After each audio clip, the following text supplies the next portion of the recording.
La obra Sucesos 1978-1980. Esta obra está compuesta por 5 acrílicos sobre tela. Contiene una fuerza individual en donde la forma mexicana no es discriminada. Al contrario, se recrea en ella las evoluciones del pueblo mexicano azotado por la pobreza y la discriminación. Con su obra mural, Flores indicó con precisión su repulsión y protesta contra la cultura tradicional. En ellas nos da su punto de vista en la cual nos participa de su horror a un mundo en descomposición. Este mural pertenece a la serie de Sucesos. Sucesos número 5, también titulada como El fracaso de nuestra civilización, está ubicada en el edificio del Sistema de Educación Media Superior de la Universidad de Guadalajara.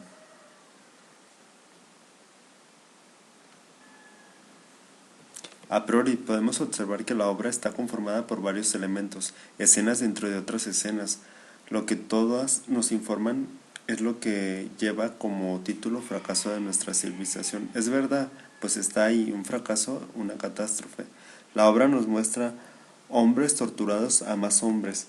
Existen cuerdas que los unen, los colgados y los que tiran de ellas.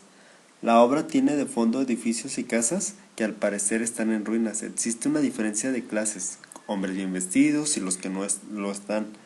Por otro lado, un hombre está sobre unas tablas de madera, pareciera que se está quemando, aunque el fuego no está presente, pero hay humo detrás de él. Pero en primer plano, desde nuestra perspectiva, se encuentra una mujer mayor con vestimenta negra hasta la cabeza sin lograr cubrir su rostro.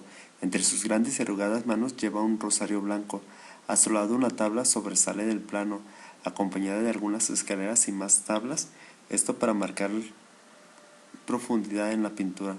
Detrás de esta viejecita, más gente está presente, todos mirando hacia lo que sería un montoncito de globos muy coloridos que van liberándose de poco a poco. Niños debajo de estos elementos se encargan de ello. A lo lejos, la ciudad se ve invadida por humo o neblina, puesto que solo se pueden apreciar las siluetas de las casas y edificios. En uno de estos edificios desenfocados podemos ver la sombra de un hombre que está equilibrándose con un pie. Al final del recorrido del mural podemos observar la figura de una mujer no muy definida ni muy real. Es como si se tratara de un ser del más allá, y a su lado una cortina resalta a un niño parado con una vestimenta blanca. En la parte de arriba de la cortina, un ser blanquecino se encuentra acostado. Podría pensarse que se trata de un muñeco, al igual los que están dentro de esta misma cortina que cuelgan de la estructura de madera. Debajo de lo anterior hay un niño que pareciera ver a otro ser. Este último tiene la cabeza de calavera y vestimenta blanca. Enseguida unos muñecos están tirados como si hubiera caído de aquella caja de madera. De igual manera son blancos. Flores en su obra refleja el caos de las grandes urbes del país que sufren hoy. La composición cromática contiene una carga armoniosa. Flores plasma su sensibilidad e interés por los sentimientos y problemas humanos.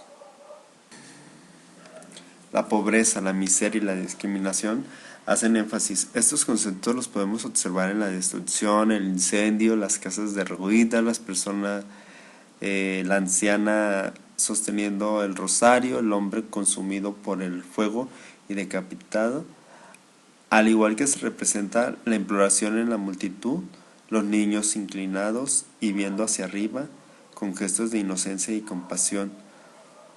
Todo esto se puede observar pues en la evolución del pueblo mexicano ante el poder político y religioso.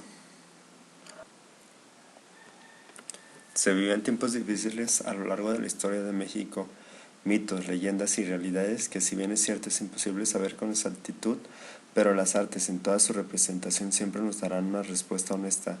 Un pueblo primero, ya no solo por los países extranjeros, sino por los mismos mexicanos. Nuestros propios gobernantes pasaron a ser el enemigo en casa, donde lo único que buscaban es la ambición por el poder, donde la esperanza no muere, o al menos es la que muere al último. Al verse plasmada en la obra de Flores, a pesar de las adversidades, una señora sigue rezando e implorando, pudiendo llegar a ser un cambio en México, el cual no ha llegado. Si bien es cierto, aparentemente tenemos una libertad de expresión, siguen controlándonos los medios de comunicación masivos, creando aparentes realidades.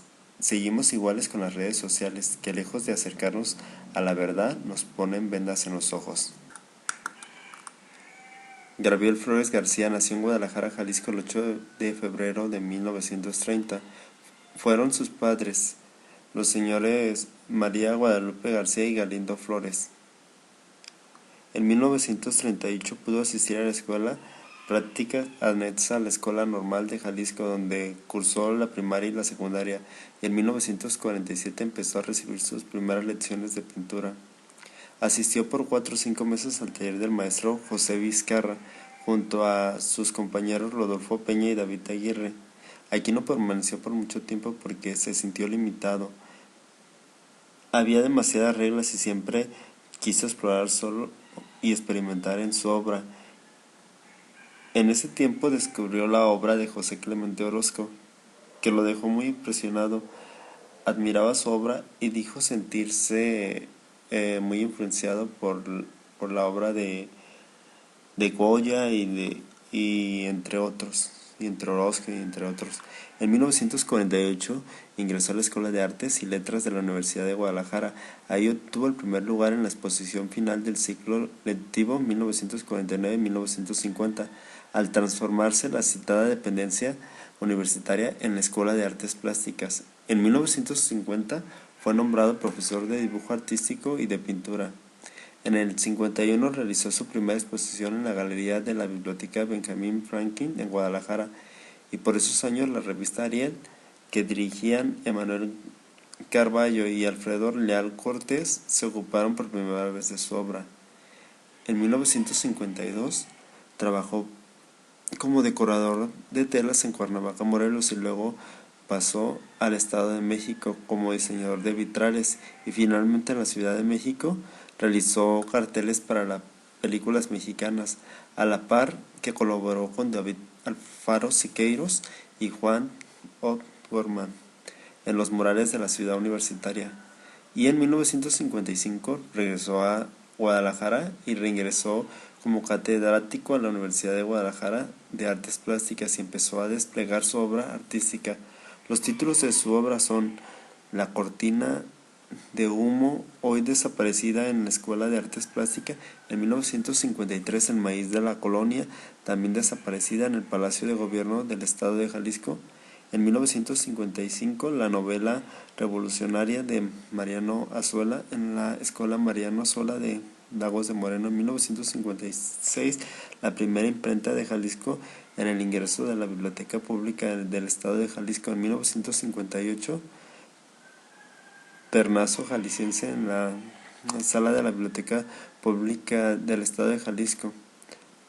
Entre muchas obras que él realizó,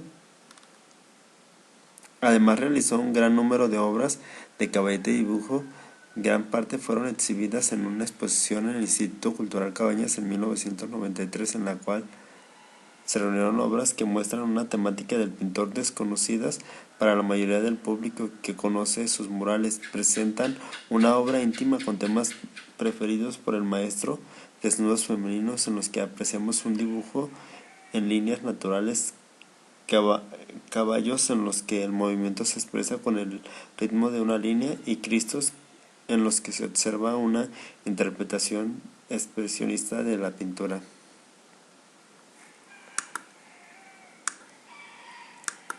Se considera que perteneció a la corriente artística de los neorrealistas de Jalisco, la cual impuso el maestro Jorge Martínez desde la Escuela de Artes Plásticas de la Universidad de Guadalajara, y en la que participaron Guillermo Chávez, Javier García Navarro e Ignacio Martínez, entre otros. Falleció el 14 de diciembre de 1993 en la ciudad de Guadalajara. Sus funerales se oficiaron en el Templo de la Madre de Dios, en la Colonia Providencia, y sus restos fueron inhumados en el Cementerio Recinto de la Paz. Sus restos descansan actualmente en la Rotonda de los Jaliscienses Ilustres de Guadalajara. Es el morador número 27 de la rotonda y el 21º con estatua.